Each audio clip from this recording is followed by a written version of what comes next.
My name's Angelo, and welcome to We Want Picks. I'm sitting here with Chris Reilly, and Chris is going to walk through a lot of your questions around betting, how to bet on UFC, what that means, and how it all works. Before we jump in, go to wewantpicks.com/bets. We have 5 different betting partners. Sign up with any one of those 5 partners, and we will send you $50 as a thank you. That's wewantpicks.com/bets.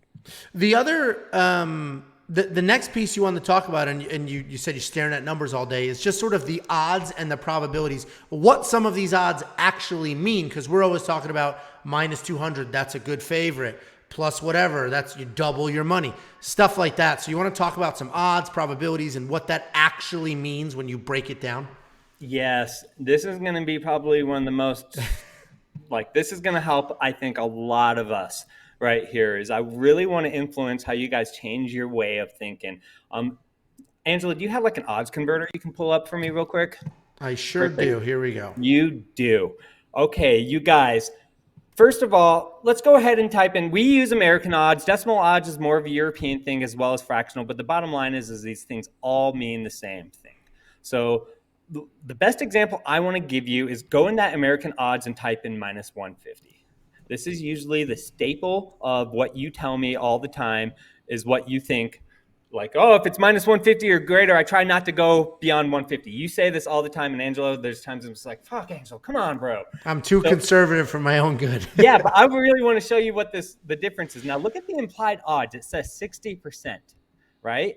So what this is telling us is in order for you to be a profitable bettor at minus 150 odds, you need to win 60% will break you even. And the way to look at this is that we know that the minus 150 means if you bet $150, you will in return get 100, correct? So that's what they will return you. If you give them 150 at a minus 150 favorite and you win, they're going to hand you $250.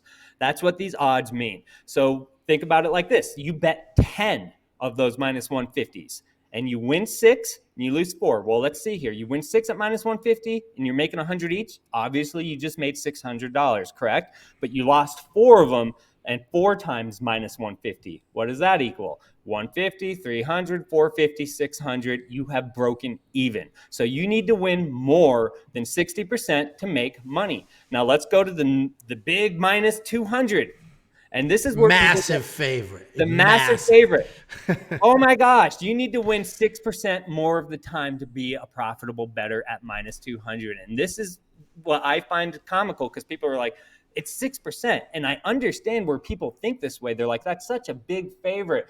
And because it's 200, it looks like you need to win 25% more because 200 is 25% more than 150, correct?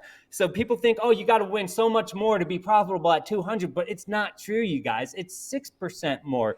And what gets really absurd is when you get to these bigger numbers because the odds will jump. Like, go ahead and type in like minus 300. Now 75%. Now type in minus like 380, which is like such a huge jump. 4%. That's it. Yeah.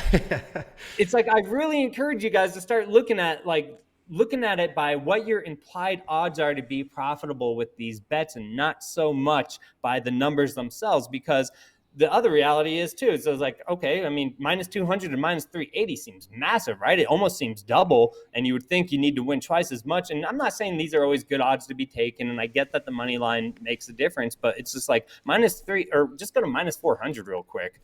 Just go to minus 400, and yeah, you can do all them, is 80. So you're going 66% from minus 200, and then you double that and to 400, and you're going to 80%.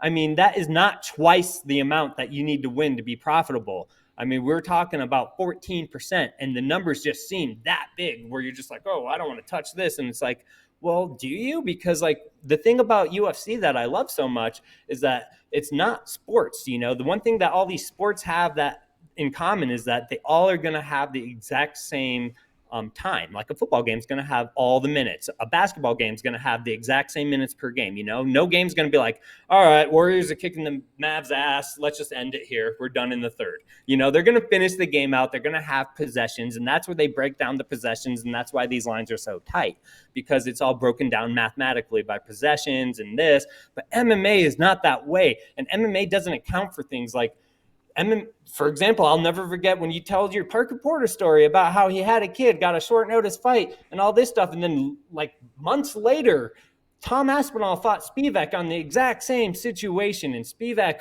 was flying across the world, weeks notice, just had a kid months before, and books put out minus 220. And it's just like, how can you possibly factor that in there? And people were like, oh, 220 is such a big thing. It's like, well, hate to tell you this, I think Tom Aspinall wins that fight way more than 68% of the time. In my mind, it's 100% of the time. And these are the ways that I encourage you guys to start kind of considering these odds, is like, and I've heard you say it a few times, and you're like, oh, I think if these guys fight like 100 times, he wins X amount of times. Well, this is a good outlier. It's like, if they fight X amount of times, do you think he's going to win more than 80% at a minus 400?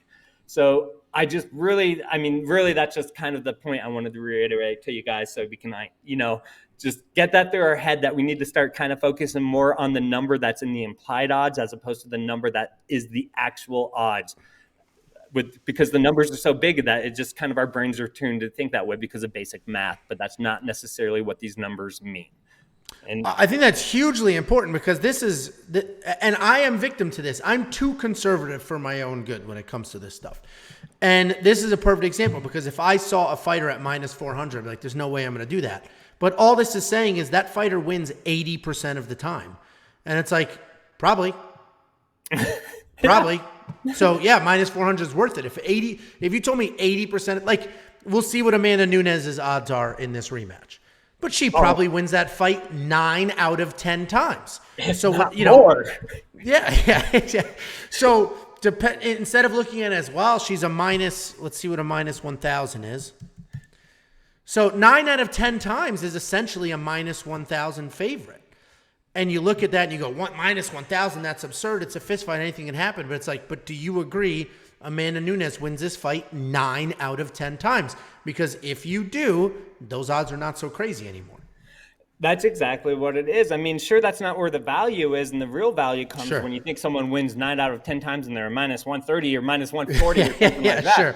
I mean, that's what we're looking for. But inevitably, it's just like, if you are 100% convinced, I mean, someone wins. Let's go back. Who was your 99 out of 100? It was Joel Alvarez. Oh, it was Joel Alvarez. Joe Alvarez was on the wrong side of my. No. You're on the other side. Armin Sarukian. I said beat Joel Alvarez 99 out of 100 times, and he was only a 2-1 favorite.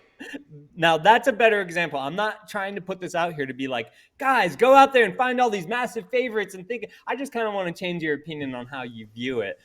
But like, when you say something like that and you're that convinced someone's going to win and he's minus 200, even if it's a minus 300, it's like, you know what? I'm all for that. I will get that action. I mean, obviously it's a fist fight. Like you said, anything can happen, but that's why I love betting the women with you. When you find these women that you just don't think have pillow hands, and that takes out the knockout variance, and you just know one hustles and grapples and this, and it's just like, we can just play that to our advantage, and I just love it. And that's why I love UFC, and I love, I'm just such a big fanboy of this stuff. It's awesome. No, this has been it actually has been pretty enlightening, especially for me, who's a little too conservative. I see minus 200s, I'm like, I'm done. I pretty much back off from there. But the reality is, if I see a minus 200 favorite and I think that person, 66, and I think that person wins 8 out of 10 times, 7 out of 10 times, something like that, it's like, well, that supports these odds, and that minus 200 favorite is probably worth a bet. Yeah, exactly. Do not let these odds take you away to your conviction of the fight. That's the point I really want to make. Is just like, if you are super convinced someone is just going to dominate a fight, whatever, win a fight, it's just like another one that, oh my gosh, I love some of these. Like, I saw one, and I forgot who it was. It might have been, it was a while ago, and it might have been, who was the girl who just opened up? I can't even think of her name. The first fight, Sam Hughes. Sam Hughes was fighting someone a while ago. Oh, I loved Sam Hughes in that fight. Another decision maker, and she was minus 120 to get to the third round. And I was like, wait a minute. So if she gets to the third round of a fight 56% of the time or 54% of the time, I'm going to profit. It's like she gets to the third round 90% of the time, if not more. And it's like, those are the little things. Like, I love it for the time props. I just absolutely love it for the time props. So yeah, I mean, don't let these numbers take you away from your convictions. That's point we are trying to make here today. So, No, I love it. It's definitely changed my mind on how I think about some of these things. I hope people watching get something out of that. The last thing we wanted to talk about, we get this a lot. Sometimes